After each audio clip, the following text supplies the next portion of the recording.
প্রথম আজকে আম খাইতেছি গাছের। গাইস, এই এই যে কাঁঠালগুলো এখনো পাকে নাই, বর্ষার পরে আসতে পারে।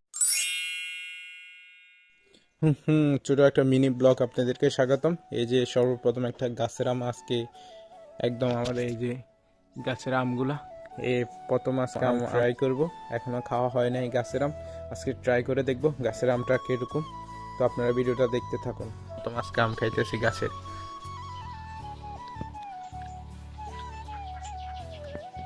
দেখছেন গাইস, মোটামুটি অনেক টেস্ট, ফরমালিন ছাড়া সত্যি খাইতে অনেক ভালো লাগতেছে।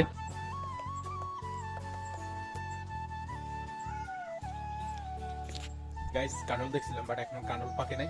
এই যে আমার বাড়ির পিছনে এটা ছোট একটা কাঁঠাল গাছ, বাড়ির সামনে আরেকটা কাঁঠাল গাছ আছে, ওই জায়গায় আপনাদের দেখতে দেখছেন একদম আমার বাড়ির সামনে কাঁঠাল গাছটা। আসলে এই কাঁঠাল গাছে